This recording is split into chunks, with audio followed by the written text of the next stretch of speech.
identified a cash withdrawal in Cairo of $9,998,000, nearly identical to the amount described in the intelligence, as well as to the amount that Trump had given his campaign weeks earlier. A key theory investigators pursued based on the intelligence and on international money transfers was that Trump was willing to provide the funds to his campaign in October 2016 because he expected to be repaid by El-Sisi, according to people familiar with the probe. The investigation was underway for years, but then suddenly stopped. The Post reports, quote, within months of learning of the withdrawal, prosecutors and FBI agents were blocked by top Justice Department officials from obtaining bank records they believed might hold critical evidence. The case ground to a halt by the fall of 2019 as Trump's then Attorney General, Bill Barr, raised doubts about whether there was sufficient evidence to continue the probe of Trump. A spokesman for the Trump campaign did not answer a list of questions from the Post. Instead, they called the story, quote, textbook fake news. That's what they say about everything. According to one of the people who spoke with the Post anonymously, quote, every American should be concerned about how this case ended. The Justice Department is supposed to follow evidence wherever it leads. It does so all the time to determine if a crime occurred or not, end quote. And that is where we start today with national investigative reporter for the Washington Post, the one and only, the great Carol Leonnig, who is bylined on that piece of reporting. Carol, man, this is a humdinger. Break it down for us. Just give us a sense of it's a big piece. It's an important piece. I want to hear what you have to say about how it came together and what it tells us. Thank you for that very high compliment, John. I know that you know a good story when you see it. And I think the reason this is a good story is that Aaron, my colleague, and I had spent a lot of time researching several episodes of the Justice Department for a book that we're writing. And in the course of that, we learned about this secret probe. We learned that there was sort of jaw-dropping CIA intelligence that was passed along to Robert Mueller's special counsel team. The intelligence indicated that El-Sisi, the president of Egypt, wanted to find a way to get $10 million and inject it into Donald Trump's then cash-starved campaign. You and readers will likely remember that Donald Trump didn't want to give any more money to his campaign. He thought he was going to lose. His son-in-law and his campaign manager were both begging with him to write a check, a big check, to the campaign. At this time, he met with El-Sisi on the sidelines, and the intelligence indicated that Sisi was arranging and finding a way for his spy network to send $10 million to Trump. What we learned is once Mueller was about to shut down his investigation, he was able, through a secret, sealed court fight, to get a document, a critical document that matched that jaw-dropping intelligence, helped corroborate and validate the intelligence. It showed that the spy network of El-Sisi, essentially the agency that is Egypt's CIA, had a special account. It had withdrawn $10 million in cash, put it in satchels that weighed more than 200 pounds, and someone, without recording who they were, walked out of the bank in Cairo with this $10 million, again, in $100 U.S. bills, a huge proportion of the U.S. currency then available in the entire Egyptian banking system. That withdrawal happened 5 days before Donald Trump became president. Again, matching the intelligence that made the Justice Department sit up and say, what in the world is going on? We need to find out. Did Donald Trump take money from a foreign government? Was he compromised by a dictator of another government? U.S. Department of Justice, after Mueller was shutting down shop, took over this investigation. The prosecutors and agents in Washington, D.C., and they struggled to get permission, essentially, from their superiors, political appointees chosen by Donald Trump. They struggled to get permission to seek the bank records, Donald Trump's bank records, to find out this money mysteriously moving out of an Egyptian account, just as the intelligence suggested, ever landed in Donald Trump's bank accounts. They were blocked from doing that. The FBI was so angry about it that they gave the U.S. attorney in D.C. an ultimatum and said, if you don't let us get these bank records of Donald Trump's for 2017, there's no point continuing with this investigation. She, Jessie Liu, the U.S. attorney, turned them down and said they could keep looking, but not at Trump's bank records yet. She had had a conversation with the Attorney General, Bill Barr, had briefed him on this case, and seemed to have changed her tune about whether or not she was willing to let prosecutors and agents get those records. She did, in their view, a 180 and decided, no way. The case was mothballed for a year. Other appointees of Donald Trump's who ran this U.S. Attorney's Office put a stopgap on an actual order, no more investigative steps on this case, and eventually another one in June of 2020 shuttered the case for good.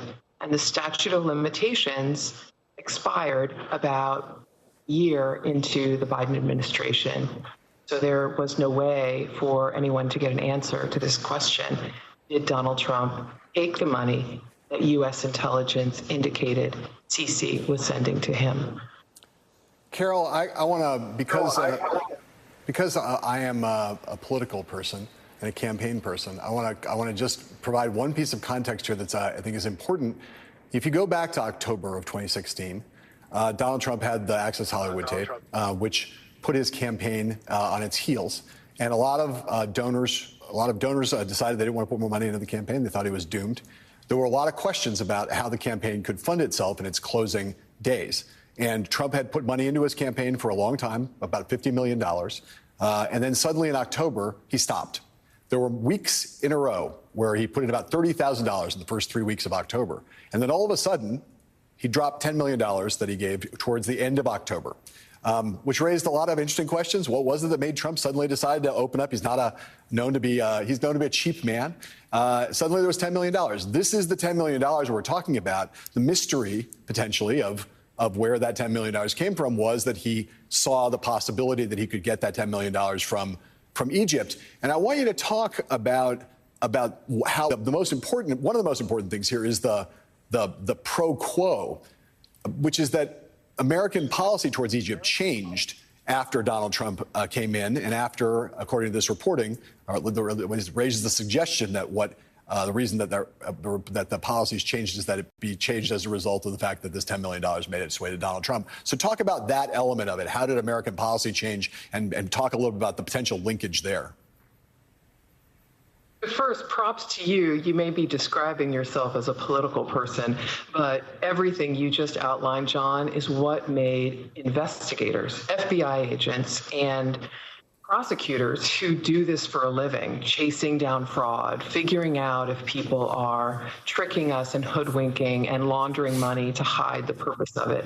This is exactly what they were interested in. Why did Donald Trump, out of nowhere, after telling everyone on his campaign that he was going to lose the campaign and he didn't actually believe he could seal the deal with the White House, so why write more of his own checks? Why send good money after bad? He never put it that way, but that's what they took from his hesitancy. And prosecutors and agents thought, why did he out of nowhere decide to write a check for $10 million? It doesn't prove anything, but it sure was, in the words of one source, smoke and then more smoke and more smoke, and you start to think there's a fire here. The other thing you mentioned that I think is so important is the change in the U.S. government's position on Egypt. Remember that el-Sisi came to power in a military coup in which many of the supporters of his opponent, democratically elected, were killed in a melee that he is accused of playing a role in orchestrating. The United States government had always held Sisi at some he's an ally, but at some remove, that we had to punish him or at least hold him responsible for some human rights abuses on his watch. And that did not get any better in the years since he had taken or risen to power. So we had at the U.S. government had a hold on military aid, $1.2 billion worth of a hold. Donald Trump basically flipped the script entirely after he became president. He insisted despite the opposition of his top advisors, and by these I mean his diplomatic and national security advisors, he insisted that el-Sisi be the first president he meet with when he became president. He also insisted, despite the opposition of his then Secretary of State Rex Tillerson, who kind of knew a thing or two about the world and about autocrats like Putin and Sisi, Trump insisted that they release the military aid to the Egyptian government. Both of those things gave incredible public relations boost to Sisi on the world stage. Here I am, endorsed by the U.S. government in every which way. It was a huge boost for him, changed things a lot. That also, just as it interested you as a politics watcher, it interested FBI agents and federal prosecutors. Why was this script flipped? And did it have anything to do with Sisi wanting, in his private conversations, to intimate, I'm going to send $10 million to make sure Donald Trump gets elected? I want to bring in to our conversation here former acting assistant attorney general for national security at the Justice Department and MSNBC legal analyst Mary McCord. Mary, reading the story that Carol has written, it seems to me it's almost like if you were trying to explain to people why foreign governments aren't allowed to donate money to presidential campaigns, this would be like an object lesson in that. I want to read just a tiny bit of the piece here where Carol and her colleague talk about the role that Bill Barr played in all of this when he suddenly personally intervened. And here's the quote. Attorney General Bill Barr directed Jesse Liu, who Carol mentioned a little while ago, the Trump-appointed U.S. attorney in D.C., to personally examine the classified intelligence to evaluate if further investigation was warranted.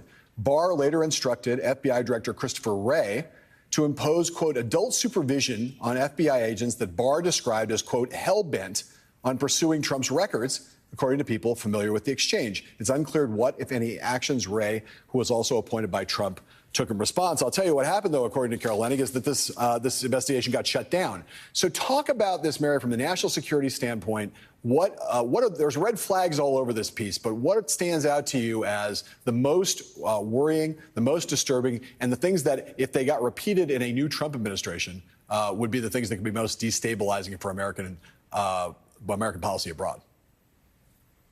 Yeah, sure, John. And I just want to commend Carol and her colleague. It really is extraordinary batch of reporting here. And, you know, as someone who spent a very lengthy career at the Department of Justice, both in that U.S. Attorney's Office, where Jesse Liu later was the U.S. Attorney, as well as in the National Security Division. I mean, these are the things that are being reported, and I'm just taking the reporting as it exists. I have no other, independent knowledge of any of the background of this. These are things that not just prosecutors, but national security officials would be highly, highly concerned about for the reasons you indicated. I mean, part of the reason we have a bar on campaign contributions by foreign governments is so that an incoming, whether it's a president, a senator, for example, or any other elected official, will not be feeling obligated or have actually agreed to be obligated to return any type of favors. And that would include things like releasing military